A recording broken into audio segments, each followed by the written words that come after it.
लेकिन देखो बेटा, इतना अरसा हो गया है, तुमने अभी तक आसमा को तलाक क्यों नहीं दी? कैसी बातें कर रहे हैं आप?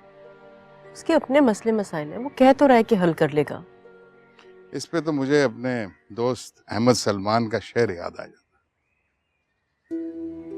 एक तो सूरज पे घर बनाना, फिर उस पे छांव तलाश करना, खड़े भी होना तो दलदलों पर, फिर अपने पांव तलाश करना। भाई तुम हमें एक बात बता दो, तुम्हारे ये जो मसले मसाइल हैं ये कब तक हल हो जाएंगे? बाबा मैं कोशिश कर रहा हूँ, लेकिन 2-4 महीने लग जाएंगे। कॉम्प्लिकेशंस कुछ ऐसे हैं। लेकिन आप बेफिक्र रहें बाबा, मैंने आसमा का ख्याल अपने दिलो दिमाग से निकाल दिया। जिसने मेरी मुश्किल में साथ नहीं दिया उसको जिंदगी में क्यों रखना? हर किस्म का एतबार खो चुकी है वो। अब अगर वो सोने की भी बनकर आ जाए तो मैं उसे कबूल नहीं करूंगा। चलो हम तुम्हारी ये बात भी मान लेते, लेकिन हमारी एक शर्त। क्या हो गया आपको? अब अपनी औलाद से आप शर्तें लगाएंगे? वक्त ही ऐसा आ गया, तुम्हें ईश्वर से शादी करना होगा। बाबा, अरे ये क्या कह दिया बाबा? लेकिन वो इस सब के बाद क्यों मानेगी और मामू कैसे मानेंगे? अरे बेटा, वो तुम्हारा मसला नहीं है, बस हमें तो तुम्हारी रजामंदी चाहिए। भाई से मैं बात कर लूंगी, और हो सकता है बेटा कि जो गलतियां तुमने की है ना जिंदगी में, ये वक्त हो उसकी तलाफी करने का। इस बहाने हो सकता है तुम भी खुश रहो बेटा, और हम लोग भी खुश रहें। मुझे तो समझ में नहीं आ रहा मैं क्या कहूँ।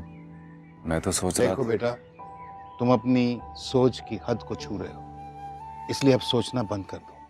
जो हम तुम्हारे लिए सोच रहे हैं, जो हम तुम्हारे लिए कर रहे हैं, खामोशी से वो करते चले जाओ। तुम्हारे लिए यही बेहतर है। चलो ठीक है, अगर इसमें सबकी खुशी है तो फिर मुझे मंजूर है। लेकिन फिर भी अम्मा, अरे बेटा, रही बात तुम्हारे मामू की, मैं अपने तरीके से समझाऊंगी उन्हें। बेटा ये तो अल्लाह जानता है कि वो इस बात को माने या ना माने, मगर कम से कम हमारे दिल का बोझ तो हल्का हो जाएगा ना। रिलैक्स बेटा, हम तुम्हारे लिए ठीक सोच रहे हैं, सब ठीक हो जाएगा। ऑल राइट बाबा, फाइन।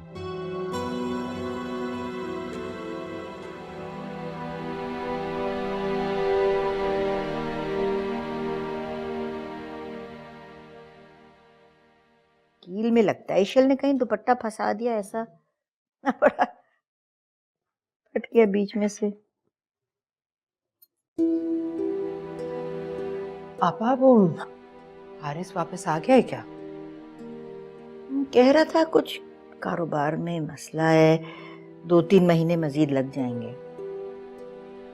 लो, इसका मतलब है कि ये साल भी गुजर जाएगा। पहले ही उसे कितना अरसा हो गया ना गए हुए। जाहिर है कुत्सिया, कारोबार में देर सवेर तो हो जाती है, और फिर हमने कौन सा उसको आसरा दिया। कह तो आप ठीक रही हैं, लेकिन अब आपा ईशल फिर बुझी बुझी सी रहने लगी है। जॉब कर रही थी तो मुझे इत्मीनान था कि उसका ध्यान भट गया। माफ करो, मुझे तो पहले दिन से ही पता था कि जॉब नहीं कर सकेगी। हमारे माशरे में कहाँ किसी को एहसास होता है। याद नहीं, दफ्तर से उस दिन आई थी, कितना रो रही थी, संभाली नहीं जा रही थी। हाँ आपा, अंदाजा तो मुझे भी था, लेकिन अगर उसे जॉब ना करने देती तो क्या करती? तब भी तो उसे एहसास होता ना।